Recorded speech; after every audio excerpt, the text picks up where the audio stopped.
Halo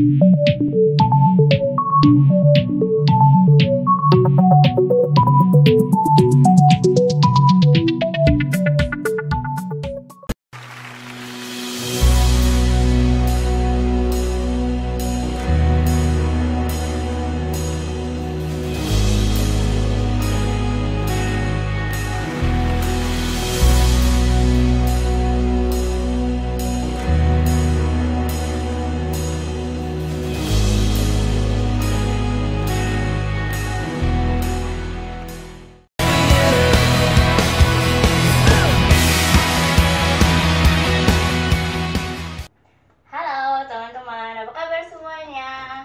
Puji Tuhan, kita masih bisa berkumpul lagi. Hari ini hari Kamis dan ini adalah harimezil.com. Dan saya berharap teman-teman masih punya hati yang rindu sekali bagaimanapun keadaan kita saat ini. Kita mau bisa datang kepada Tuhan, itu karena anugerah Tuhan juga. Dan karena anugerah Tuhan juga kalau kita punya kuota internet, kita masih bisa online, kita masih bisa terhubung satu sama lain, itu karena anugerah Tuhan. Puji Tuhan, apapun yang terjadi dalam kehidupan teman-teman sekarang ini, kita mau tetap menghadapkan mata kita, pandangan kita hanya kepada Tuhan saja. Dan kita mau datang kepada Dia supaya kita boleh menerima penghiburan dan kita juga boleh menerima berkat dari Tuhan itu sendiri. Tapi memang bukan berkat yang kita cari, tapi Tuhan yang itu. Saya berharap pada malam hari ini teman-teman juga bisa terus fokus hanya kepada Tuhan saja, bukan kepada apa yang bisa kita dapat dari Tuhan, tapi kepada pribadi Tuhan itu sendiri. Nah, malam hari ini waktu saya siapin sebelum-sebelumnya tentang apa sih yang mau Tuhan sampaikan, Tuhan ingatkan tentang satu ayat di Yesaya 46 ayat 4. Ini isinya adalah tentang bagaimana Tuhan menuntun kita, menopang kita, menjaga kita selama-lamanya. Di sini Tuhan bilang, sampai masa tuamu aku tetap dia, dan sampai masa putih rambutku aku menggendong kamu. Aku telah melakukannya dan mau menanggung kamu terus. Aku mau memikul kamu dan menyelamatkan kamu. Ini adalah janji Tuhan untuk setiap kita, teman-teman. Tidak peduli bagaimana keadaan kita, apakah kita adalah pribadi yang baik, apakah kita masih punya kekurangan, ataukah mungkin kita juga masih ada kesalahan di hadapan Tuhan, tapi tetap Tuhan mengasihi setiap kita. Itu yang akan kita terima, teman-teman. Karena itu marilah kita boleh datang kepada Tuhan, menghadap Tuhan, dan bawa hati kita di hadapan Tuhan. Saya mengajak teman-teman dalam 1 menit ke depan boleh merenungkan kebaikan Tuhan, mengambil waktu yang tenang, boleh melupakan segala sesuatu yang terjadi terlebih dahulu, bahkan mungkin ada pikiran-pikiran kita tentang kekhawatiran ataupun apapun itu, mari kita tanggalkan di hadapan Tuhan biar kita boleh memandang kepada Tuhan saja. Mari kita siapkan hati kita dalam 1 menit ke depan.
menolong kamu dan menyelamatkan kamu.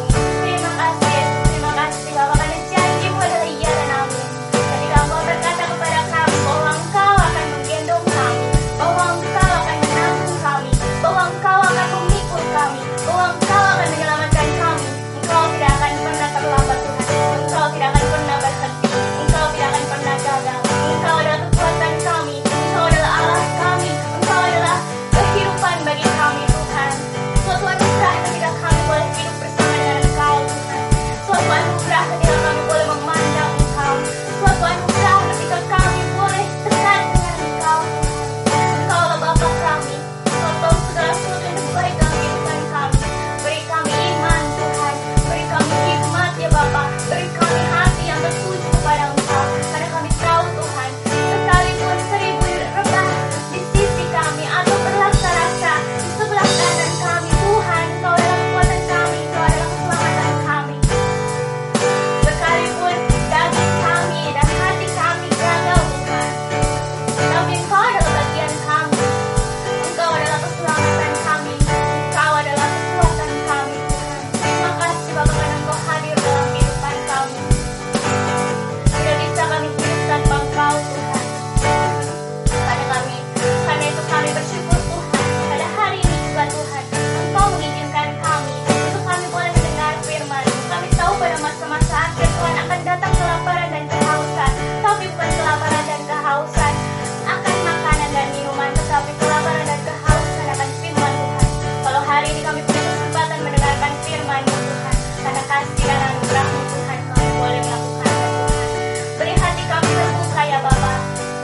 Beri kami mengerti isi hati-Mu ya Tuhan, supaya kami semakin hari semakin diubahkan serupa seperti gambaran-Mu ya Tuhan. Kami berdoa untuk hamba-Mu yang akan membawakan firman Tuhan. Biarlah kiranya perkataan mulut dan bibirnya Tuhan berasal dari Roh Kudus. Segala sesuatu yang disampaikan oleh hamba-Mu ini Tuhan membawa perubahan di dalam kehidupan kami. Bahkan Engkau memberkati dia Tuhan, supaya hatinya berpaut dengan hati-Mu. Kuduskan dan juga sucikan dia Tuhan, supaya firman-Mu itu Tuhan yang dia sampaikan boleh tertanam di dalam hati kami, berakar, bertumbuh, berbuah, berlipat kali ganda. Terima kasih Tuhan. Waktu ini adalah milik-Mu, berbicaralah pada setiap kami, karena kami siap mendengarkan. Di dalam nama Tuhan Yesus kami berdoa dan mengucap syukur. Haleluya. Amin. Oke teman-teman, stay tune terus ya. Dan kalau sekarang teman-teman mau ngambil Alkitab atau mau ngambil notebooknya, boleh teman-teman persiapkan, boleh dicatat, boleh dilakukan dan diaplikasikan dalam kehidupan kita. Lalu kita juga bisa sharing kepada teman-teman kita yang lain. Sama seperti nilai YWAM, di situ juga kita akan nomor 12 ya, melakukan dulu baru mengajarkan. Mari kita praktekkan di hari itu bersama-sama teman-teman. Silakan mendengarkan firman Tuhan. Bye-bye.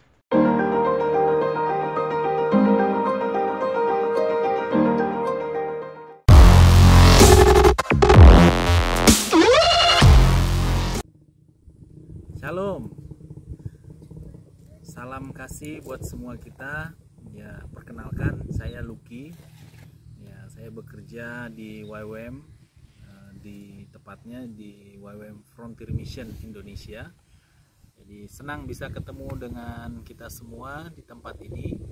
Dan ya, puji Tuhan, kalau saat ini saya diberi kesempatan untuk berbagi bersama dengan kita semua, dengan teman-teman di seal.com ya.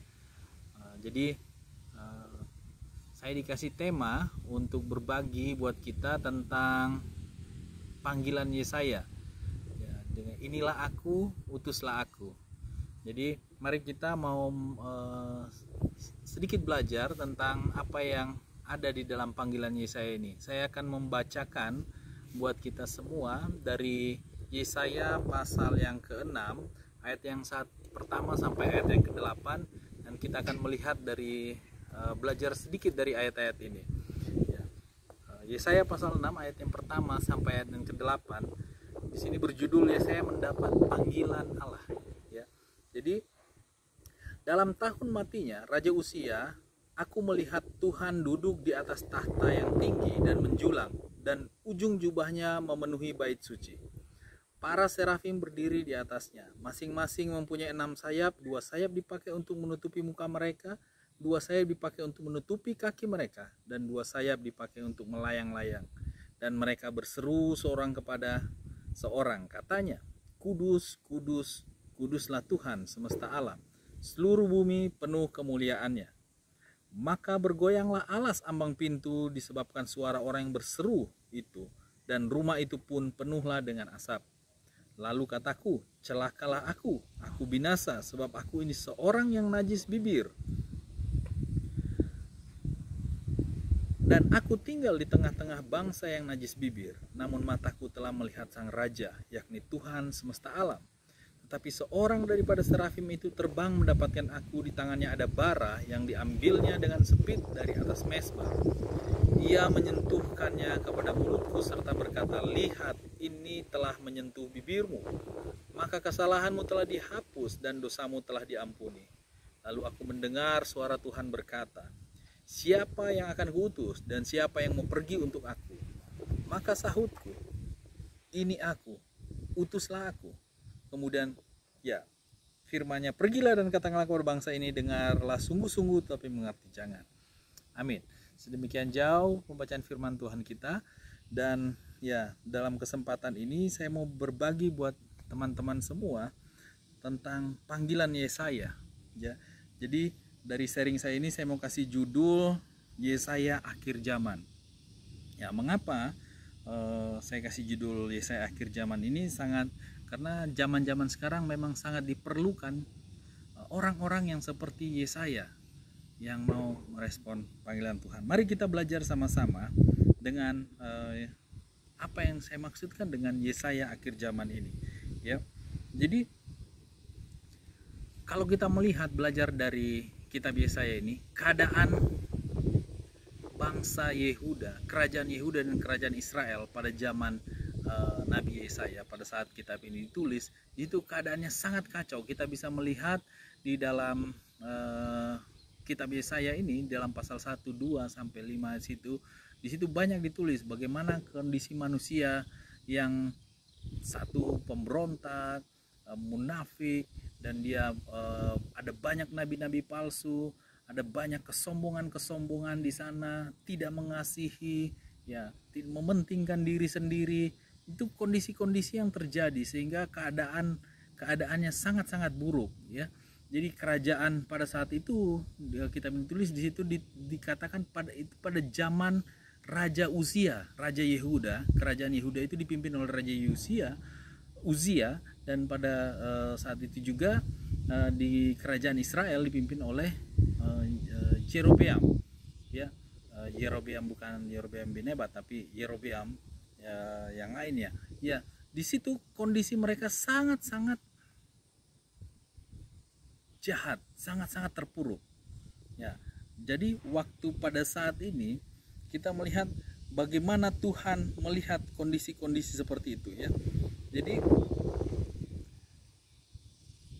sama dengan hal-hal yang terjadi saat ini juga, dengan keadaan yang buruk itu Tuhan bersedih. Tuhan hatinya sangat-sangat terpukul. Jadi Tuhan mau melihat bahwa ada pemulihan di kerajaan Yehuda dan kerajaan Israel. Itu sebabnya isi hati Tuhan dilihat, kita bisa lihat di dalam Kejadian pasal 2 dari ayat 1 sampai 5. Di situ isinya diungkapkan bahwa Tuhan sedih, dan kerinduan hati Tuhan adalah pemulihan Yehuda dan Israel. Dan kita lihat di dalam pasal 6 ayat 8, Tuhan berkata begini, karena kerinduannya yang sangat dalam untuk pemulihan ini, maka Tuhan mencari seseorang. Itu sebabnya Tuhan berkata seperti gini di dalam pasal 6 ayat 8, siapa yang akan kuutus dan siapakah yang mau pergi untuk aku? Tuhan mencari orang-orang yang mau diutus untuk pergi, untuk melaksanakan berita pemulihan untuk dunia. Tuhan mencari seseorang. Dan pada saat itu Yesaya menjawab seruan Tuhan, dan Yesaya berkata, ini aku, utuslah aku. Kalau kita melihat arti nama Yesaya sendiri adalah Tuhan, penyelamatan dari Tuhan. Jadi nama Yesaya itu berarti penyelamatan dari Tuhan. Ya. Jadi pertanyaan berikut yang kita mau lihat di sini, mengapa Tuhan mencari seseorang? Apakah Tuhan tidak bisa melakukannya sendiri? Apakah Tuhan tidak bisa melakukan penyelamatan itu sendiri? Ya, bukannya Tuhan tidak bisa melakukan penyelamatan itu sendiri, tapi memang Tuhan adalah Tuhan yang setia dan tidak pernah melanggar firman dan janjinya. Kalau kita melihat di dalam kitab Kejadian pasal 1 ayat yang ke 26 sampai yang ke 28, di situ Tuhan memberikan perintah bahwa otoritas atas bumi ini diberikan kepada manusia. Ya, waktu Tuhan menciptakan manusia, otoritas atas muka bumi ini diberikan kepada manusia, ya, supaya manusia berotoritas dan mengelola muka bumi ini. Ya. Dan juga kita bisa melihat juga di dalam Matius pasal 6 ayat ke-10, ya, di situ kita diajar tentang doa Bapa kami, dan ada bunyi di dalam ayat 10 dikatakan gini, Tuhan mengajarkan, Yesus mengajarkan kepada murid-muridnya supaya berdoa Bapa kami, dan salah satunya dikatakan bahwa datanglah kerajaanmu, jadilah kehendakmu di bumi seperti di surga. Dan mengapa harus manusia yang berdoa itu? Karena merujuk pada tadi Kejadian pasal 1 ayat 26 tadi. Karena Tuhan sudah memberikan otoritas atas muka bumi ini kepada manusia, dan itu harus manusia yang bekerja, yang melakukannya, karena itu semua sudah diberikan kepada manusia. Ya. Dan juga kita bisa lihat di dalam kitab Amos pasal 3 ayat yang ke-7, di situ dikatakan, sungguh Tuhan Allah tidak berbuat sesuatu tanpa menyatakan keputusannya kepada hamba-hambanya para nabi. Itu sebabnya Tuhan mencari seorang untuk diutus, bukan Tuhan tidak sanggup. Ya. Jadi sungguh Tuhan Allah tidak berbuat sesuatu tanpa menyatakan keputusannya kepada hamba-hambanya. Jadi apapun yang Tuhan mau melakukan di muka bumi ini, Tuhan harus menyatakan sesuatu dulu, menyatakan hal itu, rencananya itu kepada hamba-hambanya. Baru kemudian Tuhan melaksanakan apa yang menjadi rencananya.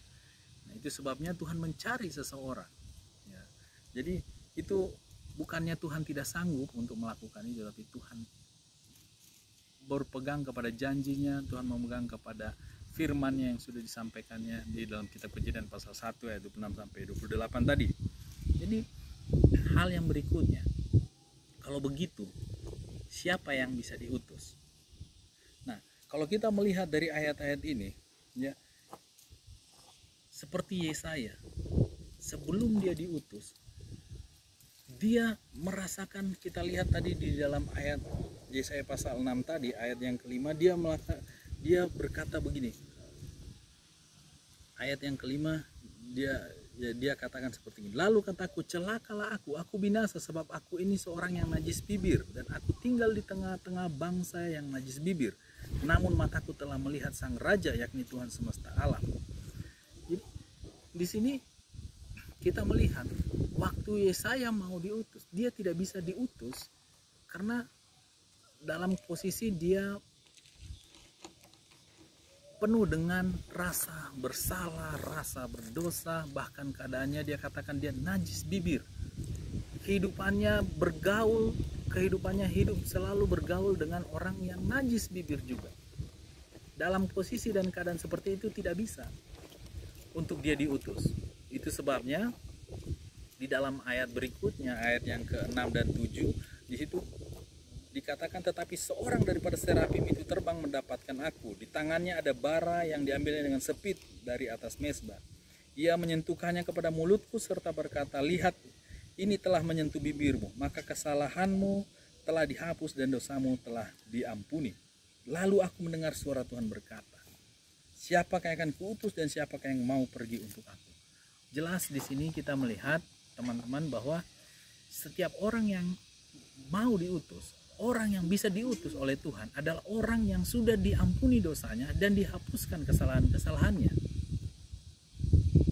Yesaya, waktu dia merasakan dia hidupnya sangat-sangat tidak suci, najis, dan dia sudah melihat Tuhan, dia merasa celaka gitu. Dia katakan, celakalah aku gitu. Jadi tidak mungkin orang yang najis, orang yang tidak mengkhususkan dirinya, orang yang tidak disucikan, diampuni dosanya, itu tidak mungkin untuk bisa diutus oleh Tuhan, dipakai oleh Tuhan yang Maha Kudus. Itu seruan yang di dalam ayat-ayat awal tadi dikatakan para di dalam bait Tuhan itu ada suara yang berseru, kudus, kudus, kuduslah Tuhan. Jadi orang yang diutus itu adalah orang yang kudus, orang yang suci. Bagaimana caranya orang bisa mendapatkan kesucian dan kekudusan? Roma pasal 10 ayat 9 sampai 10 dikatakan di situ, barang siapa yang mengaku dosa, percaya bahwa Yesus Kristus itu sudah mati, datang ke dunia, sudah mati untuk dosa-dosanya dan bangkit untuk memberikan jaminan keselamatan, maka orang itu akan diampuni dosanya, mendapatkan jaminan keselamatan. 1 Yohanes pasal 1 ayat 9 dikatakan bahwa barang siapa mengaku dosa maka dia adalah setia dan adil, yang akan mengampuni segala dosa dan menyucikan dari segala dosa-dosanya. Jadi orang yang bisa diutus adalah orang yang suci. Pertama adalah orang yang suci. Kedua, orang yang bisa diutus. Siapakah orang yang bisa diutus itu? Orang yang punya compassion dari hati Tuhan. Kita melihat di sini Tuhan berseru, Tuhan melihat keadaan kerajaan Israel dan Yehuda pada saat itu, melihat kebobrokannya dan hati Tuhan, belas kasihan Tuhan penuh, dan Tuhan tidak mau melihat seorang pun binasa. Itu sebabnya Tuhan berseru, siapakah yang mau pergi untuk aku? Ya, seruan Tuhan itu, ya kita lihat di dalam ayat itu, ya Tuhan, siapa yang mau pergi gitu? Siapa yang mau pergi untuk aku, kata Tuhan. Siapa yang akan kuutus dan siapa yang mau pergi untuk aku? Nah, dari ayat-ayat ini kita belajar bahwa orang yang bisa diutus adalah orang yang punya compassion. Yesaya, waktu dia mengalami hadirat Tuhan, dia merasakan betapa kudusnya hadirat Tuhan, betapa indahnya kemuliaan Tuhan, dan dia mengalami betapa Tuhan penuh dengan belas kasihan. Dia mengampuni dosa-dosa, menyucikan dia dari segala kejahatannya, melepaskan dia dari segala hukuman. Pada saat itu Yesaya merasakan sesuatu yang luar biasa, keindahannya. Terus Yesaya merasakan sesuatu hal yang dahsyat. Itu sebabnya Yesaya dapat merasakan bagaimana kehidupan orang-orang yang hidup di luar Tuhan, yang tidak mengenal Tuhan, yang tidak hidup di dalam jalan-jalan Tuhan. Betapa buruk, betapa celakanya. Waktu dia dalam posisi merasa belum diampuni dosanya dan dia melihat Tuhan, dia katakan, celakalah aku gitu. Jadi waktu dia sudah mengalami pengampunan daripada Tuhan, dia merasakan keistimewaan hidup di dalam hadirat Tuhan. Itu sebabnya Yesaya berkata, Yesaya, ini aku, utuslah aku. Dia mengalami compassion, dia mengalami hati Tuhan. Dia rindu juga, sama seperti Tuhan rindu untuk melihat keselamatan buat bangsa-bangsa, melihat keselamatan buat semua orang. Demikian juga Yesaya mendapatkan hati Tuhan itu, compassion dari Tuhan itu. Dan itu sebabnya dia berkata, ini aku, utuslah aku. Jadi orang yang kedua, orang yang bisa diutus adalah orang yang memiliki compassion dari Tuhan. Hatinya Tuhan, belas kasihan Tuhan atas jiwa-jiwa. Sama seperti Yesaya. Dan yang ketiga, siapakah yang dapat diutus? Orang yang seperti apa yang dapat diutus? Orang yang dapat diutus, orang yang meresponi akan panggilan Tuhan. Jadi orang yang diutus, orang yang mendengar waktu Tuhan berbicara. Tuhan bilang, siapa yang dapat diutus? Siapakah yang mau pergi untuk aku? Yesaya berkata, meresponi dengan langsung akan panggilan Tuhan itu, dan Yesaya berkata, ini aku, utuslah aku. Jadi ini tiga jenis yang dapat untuk diutus oleh Tuhan. Orang yang suci, orang yang menyucikan dirinya, mengkhususkan dirinya, mau masuk, disucikan, dikuduskan, mengakui dosanya dan mengakui akan kuasa Tuhan, kematian dan kebangkitan Kristus untuk mengampuni dosa-dosanya. Yang kedua, orang yang memiliki compassion yang dari Tuhan, orang yang memiliki hati Tuhan, mengasihi jiwa-jiwa yang terhilang. Yang ketiga, orang yang bisa diutus adalah orang yang sungguh-sungguh meresponi hati Tuhan. Tuhan berseru, siapa yang mau pergi? Siapa yang mau kuutus? Siapa yang mau pergi untuk aku? Siapa yang mau kuutus? Yesaya menjawab, "Ini aku, utuslah aku."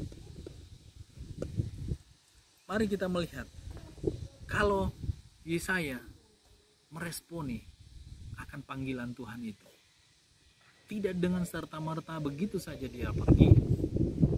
Ada persiapan-persiapan yang Tuhan kasih dalam kehidupannya. Jadi waktu kita meresponi panggilan Tuhan, waktu kita mau diutus oleh Tuhan, mari kita mempersiapkan diri. Hal-hal yang harus kita persiapkan, yang pertama, pertajam visi. Apa visinya?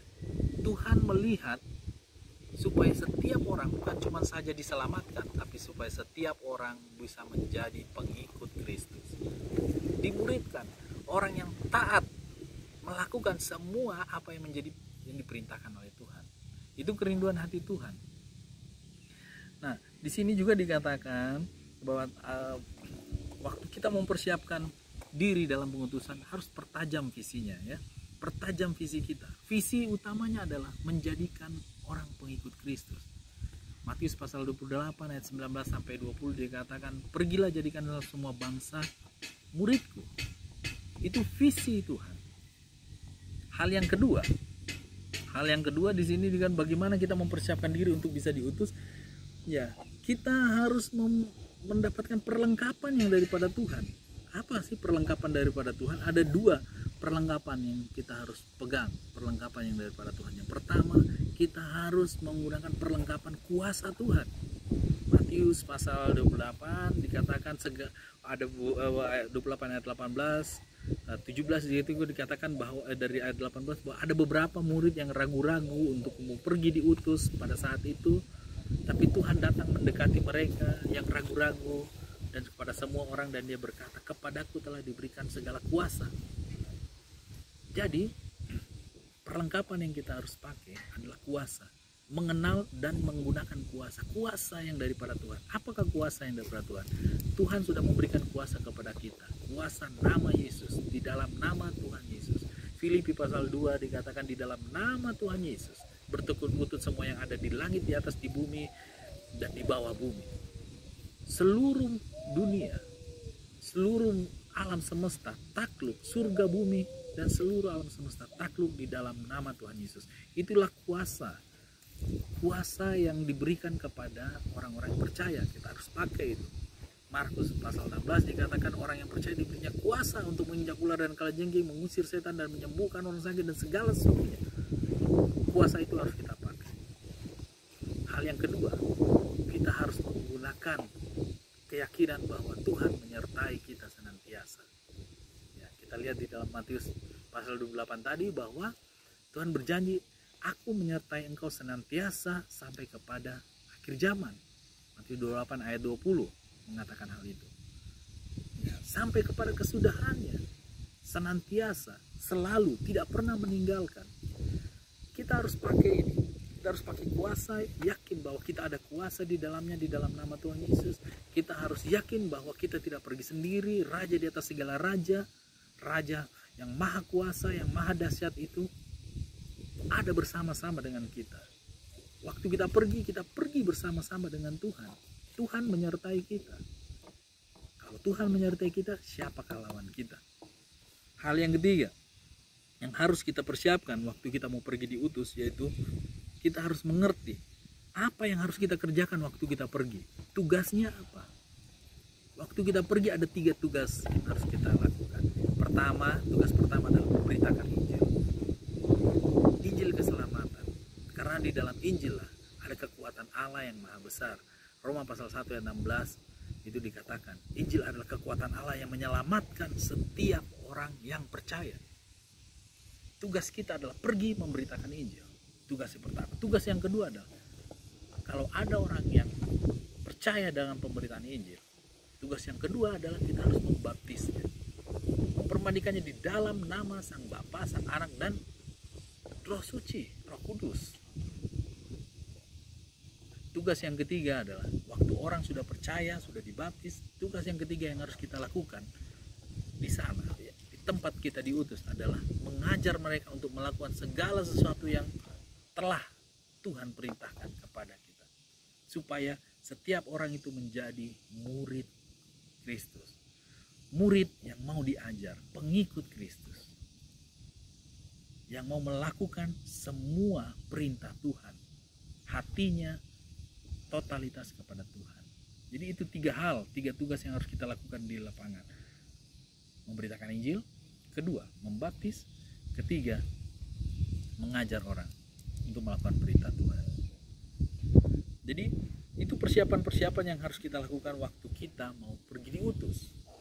Jadi kalau begitu, apa yang menjadi upah kita? Apa yang menjadi bagian saya? Apa yang menjadi upah kita? Di dalam Alkitab banyak sekali ditulis ayat-ayat yang berbicara tentang upah dalam pemberitaan Injil. Namun Paulus dalam Filipi pasal 3 ayat 14 menekankan di sini hadiah yang Paulus bilang seperti ini, bahwa panggilan sorgawi itu adalah dari Allah. Dalam hadiahnya adalah panggilan sorgawi, meresponi, masuk dalam persekutuan dalam panggilan sorgawi. Mari kita lihat Filipi pasal 3 ayat yang ke-14. Apa yang menjadi upah dari seorang utusan? Ya, upah dari seorang utusan dikatakan begini. Paulus berkata seperti ini, dan berlari-lari kepada tujuan untuk memperoleh hadiah, yaitu panggilan sorgawi dari Allah dalam Kristus Yesus. Untuk memperoleh hadiah. Jadi Paulus berkata dalam Filipi pasal 3, hadiah bagi seorang utusan itu adalah apa? Hadiahnya adalah panggilan surgawi itu, panggilan itu. Waktu kita dipanggil oleh Tuhan, itu adalah hadiah yang besar. Dipanggil untuk menjadi rekan sekerja Tuhan, dipanggil untuk melakukan pekerjaan Tuhan, untuk melihat tidak seorang pun binasa, untuk melihat pemulihan, kesembuhan, keselamatan terjadi atas semua umat manusia. Panggilan sorgawi itulah yang merupakan hadiah. Di tempat lain Paulus berkata begini, apakah upahku? Upahku ya adalah ini, yaitu jika aku dapat memberitakan Injil. Itu adalah upahku. Dapat memberitakan Injil itu adalah upah. Meresponi panggilan surgawi itu adalah upahnya. Karena di dalam waktu kita meresponi panggilan surgawi, di situ kita akan memiliki persekutuan dengan Tuhan. Kita akan memiliki persekutuan dengan Tuhan yang Maha Kuasa. Persekutuan dalam kemuliaannya. Persekutuan dalam apa yang Dia lakukannya. Itu sesuatu yang indah. Itu yang dialami oleh Yesaya. Itu sebabnya Yesaya berkata, ini aku, utuslah aku. Dia rela, dengan rela dia bisa berkata, ini aku, utuslah aku Tuhan. Karena dia sudah merasakan hadirat Tuhan, betapa indahnya hadirat Tuhan, betapa indahnya kemuliaan Tuhan. Dan waktu Tuhan berkata, aku mau melihat pemulihan atas manusia. Dan Tuhan berkata, siapa yang mau kuutus? Siapa yang mau pergi untuk aku? Dengan segera Yesaya berkata, ini aku, utuslah aku. Karena dia melihat hati Tuhan, kemuliaan Tuhan di dalam compassion-nya, di dalam belas kasihannya Tuhan. Jadi yang terakhir saya mau bagi seperti gini. Situasi dunia saat ini sangat mirip dengan apa yang terjadi pada masa Nabi Yesaya dalam kerajaan Yehuda dan Israel. Pemberontakan, kesombongan, ya, semua nabi-nabi palsu banyak sekali. Saat ini banyak orang menjadi takut karena mendengar berita-berita yang tidak tahu, tidak jelas, tidak bertanggung jawab. Pagi ini saya mendapatkan telepon dari seorang teman. Dia katakan dia merasa sangat gelisah. Kenapa? Karena dia mendengar dari pemberitaan-pemberitaan ada banyak hal-hal yang mengkhawatirkan, banyak hal-hal yang menggemparkan, yang membuat hati orang cemas. Tapi dia berkata seperti begini. Saat itu tadi pagi saya katakan seperti gini. Fakta berita boleh, tetapi kebenarannya adalah di dalam firman Tuhan. Apa yang kita mau dengar? Firman Tuhan ataukah berita-berita yang ada di dunia ini? Kebenaran yang mutlak hanya ada dalam firman Tuhan. Dan dikatakan di situ bahwa ya, keadaan dunia sangat-sangat kacau, sama seperti dalam keadaan di zaman Yesaya ya, seperti itu. Tapi dalam hal itu membuat hati Tuhan sangat sedih. Dan Tuhan berkata, siapa yang mau kuutus? Apakah kita meresponi panggilan Tuhan itu sama seperti Yesaya meresponi panggilan Tuhan dan mau segera berkata, ini aku, utuslah aku. Kalau kita meresponi Tuhan, ya kita ingat Yesaya, nama Yesaya adalah penyelamatan yang daripada Tuhan. Apa kita mau menjadi duta-duta penyelamatan yang daripada Tuhan, utusan-utusan penyelamatan yang daripada Tuhan? Kalau kita meresponi panggilan Tuhan itu, hal yang kedua, apakah kita juga sungguh-sungguh memegang hati Tuhan, memiliki compassion dari Tuhan untuk mengasihi jiwa-jiwa? Ya, karena itu hal yang sangat penting, compassion yang itu, hati yang mengasihi jiwa-jiwa. Ya, itu sebabnya ya Tuhan mau untuk bekerja sama dengan manusia, ya, dengan setiap kita, mencari orang-orang yang mau meresponi panggilan Tuhan. Kalau kita meresponi panggilan Tuhan, apakah kita sudah menyucikan diri kita? Apakah kita sudah mengakui bahwa kita ini adalah orang berdosa, kita ini punya banyak kelemahan, dan mengizinkan Tuhan bekerja dalam kehidupan kita untuk menyucikan hidup kita? Dengan kita mengaku dosa dan kita percaya kepada Tuhan, maka kita akan disucikan, diampuni, dan kita siap untuk diutus. Jadi orang-orang utusan Tuhan yang sudah disucikan, yang sudah melihat dan mengalami kemuliaan Tuhan, maka kita menjadi orang-orang yang sudah siap untuk diutus. Orang yang mengalami kemuliaan Tuhan adalah orang yang memiliki compassion, belas kasihan Tuhan atas jiwa-jiwa yang terhilang. Dan orang yang diutus adalah orang yang memiliki upah. Seorang utusan, seorang pekerja patut mendapat upahnya. Upahnya adalah apa? Meresponi panggilan Tuhan. Tuhan saat ini berbicara buat setiap kita dan memanggil, siapakah yang mau kuutus? Siapakah yang mau pergi untuk aku? Apakah kita semua saat ini mau menjawab respon Tuhan itu sama seperti Yesaya dan berkata, ini aku, utuslah aku? Baiklah kita menjadi Yesaya di akhir zaman ini. Yesaya akhir zaman yang siap berkata, ini aku, utuslah aku. Tuhan memberkati setiap kita. Amin.